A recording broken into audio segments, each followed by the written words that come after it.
Hey guys, it's Haley with MBT. I'm here with Adam, our CEO and founder. Hi guys, how are you? And today we are going to be talking about planning, meal planning, snack planning, planning what you are going to eat every single day. Um, we want to start out by talking about why planning is important to do and to learn how to do. So, the first big thing is that we hear all the time, I have no willpower. I don't have willpower at the end of the day to say no. And the easiest way to not have to have willpower is to instead have a plan. So that's the number one reason why you want to spend a little time either each day or each week planning out what you're going to eat to the best of your ability. The second reason is it's going to save you some energy actually because brains eat a lot of energy.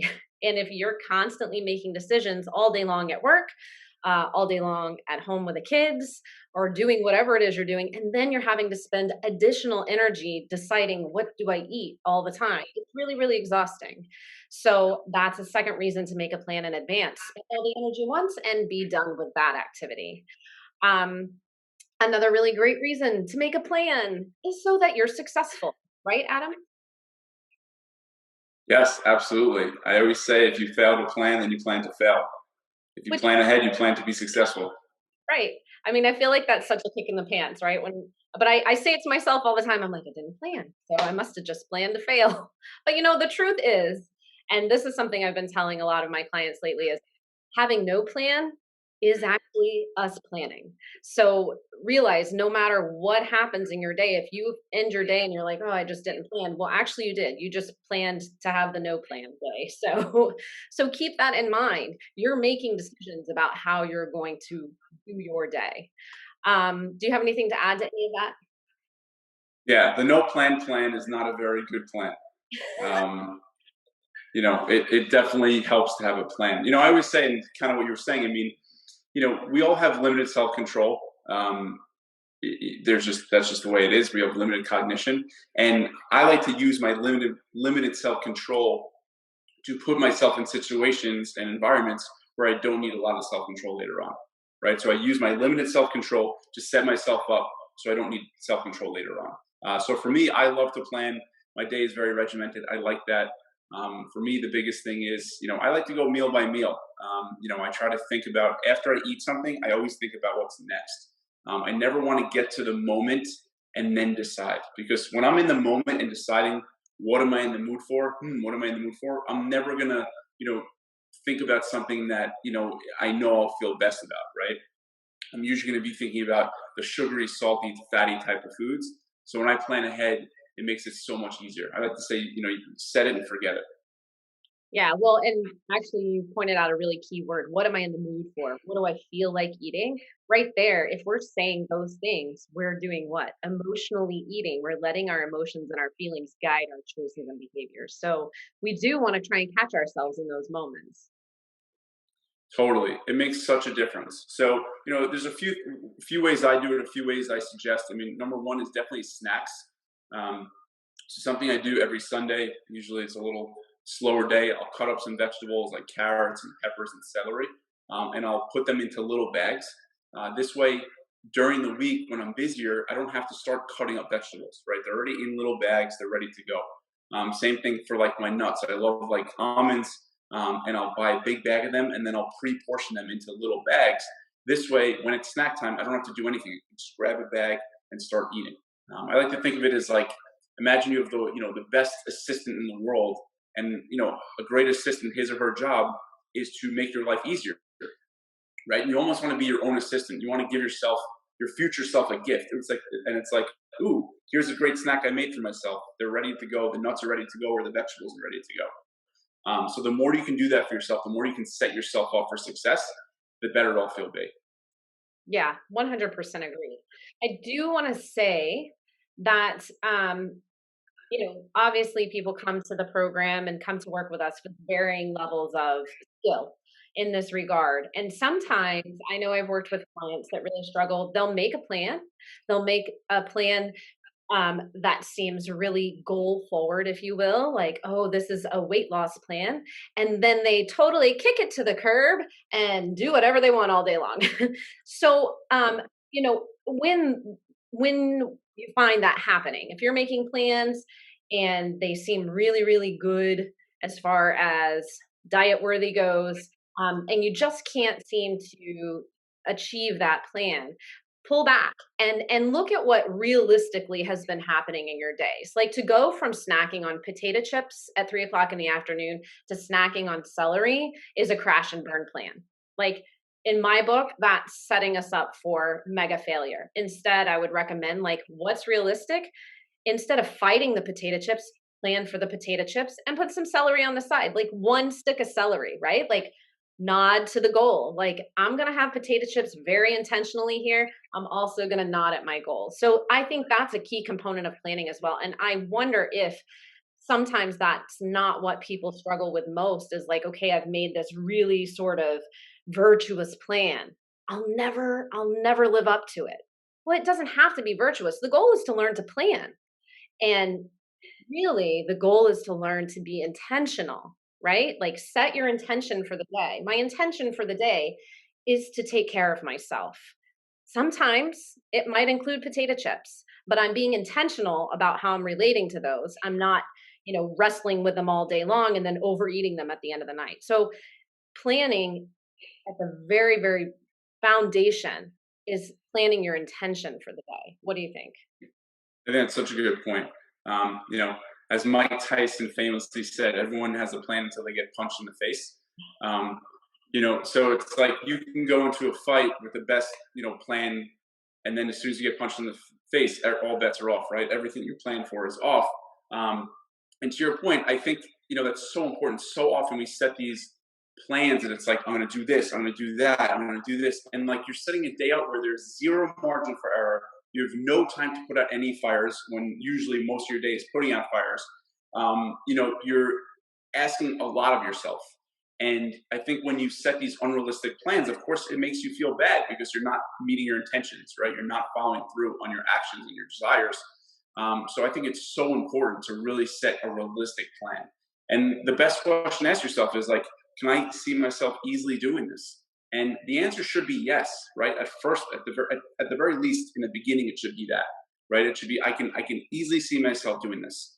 Um, kind of to similar to that is, when it comes to exercise, I always say, like, people, I'd much rather someone commit to exercising 3 days a week and actually doing it versus exercising, committing to 7 and exercising 6, because not doing what you say you're going to do and not following through on your intentions or your plan is going to wear you down and makes you feel bad. So to your point, yes, make sure it's realistic. And if that includes potato chips, or if it includes a small bowl of ice cream or whatever it might be, that's great, because the best way to get cross country if you're driving, is to go 80 miles an hour consistently, right? You want to go consistent. You don't want to go 100, 110 miles an hour and burn out and then just give up altogether, right? So use that analogy. Think about it. Like, the best way to get cross country, you want to go slow. Well, 80 miles an hour isn't so slow, but you're going consistently, right? You're not going crazy, burning out, etc.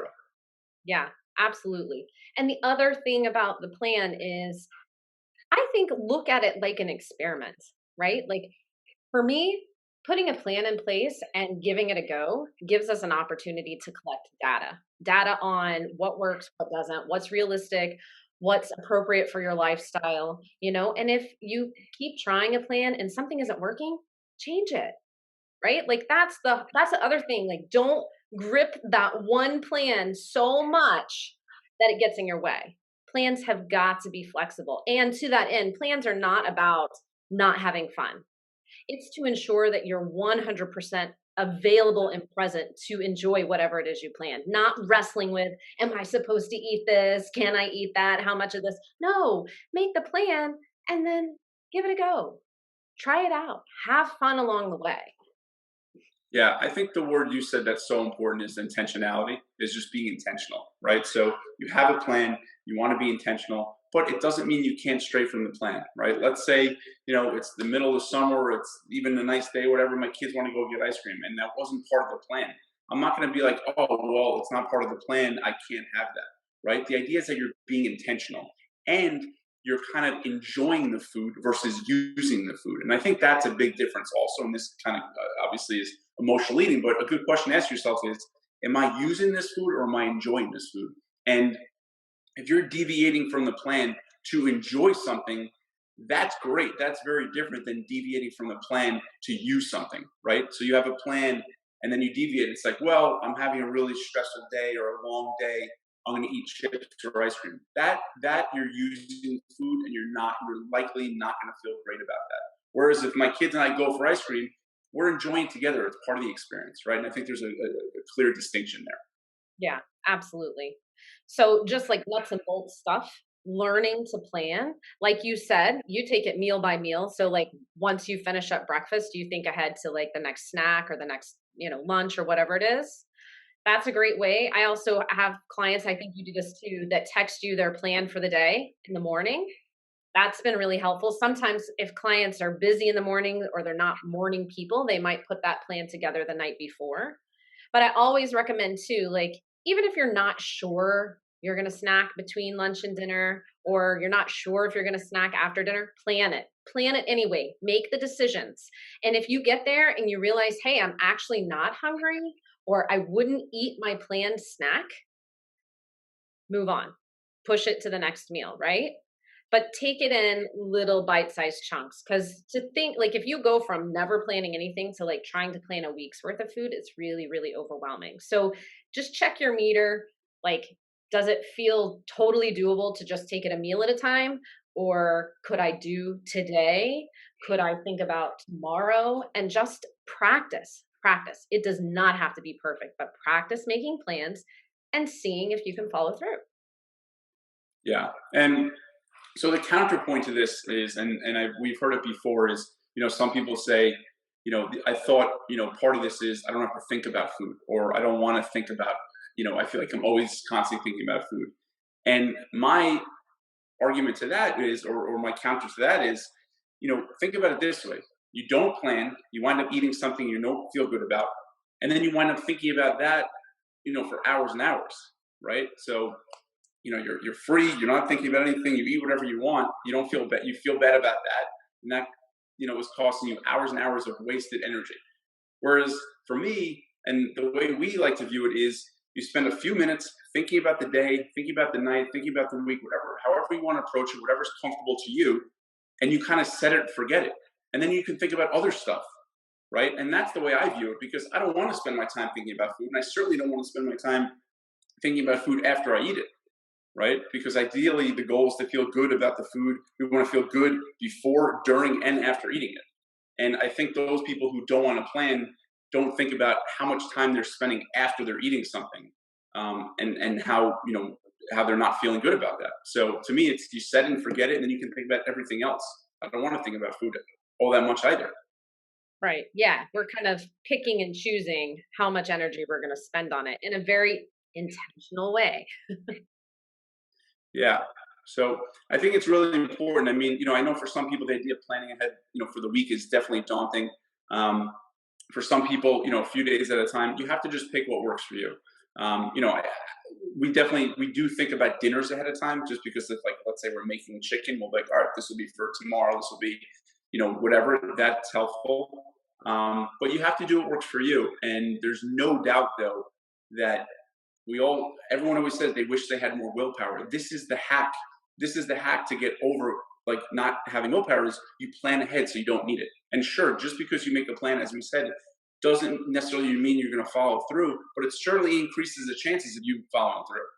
Yeah, absolutely. It gives you a compass point, right? Like that, like you said, like that chance encounter with ice cream comes up. Like, okay, but my intention is still to feel good at the end of the day.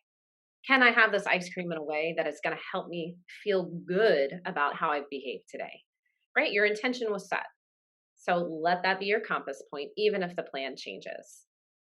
Right. And to that point, I think it's just worth noting, if you deviate from the plan, the most successful clients we have, the healthiest people I know, they get right back on track, right? They don't let one little divot or one little deviation, from their plan throw off their whole week or their whole month, right? They get right back on track right away.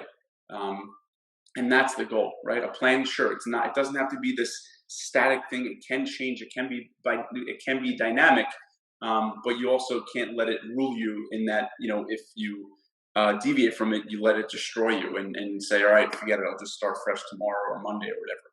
Yeah, absolutely. So have a plan and allow yourself to recover if you get a bump, right? All right. Well, hopefully, yes. Hopefully, you guys experiment with planning. There's no doubt it can help you. It can be a great way to reserve your precious mental energy so you can focus on other things. And there's no doubt it'll help you. So, hope you guys enjoyed this, and we will talk to you soon. Bye. Take care.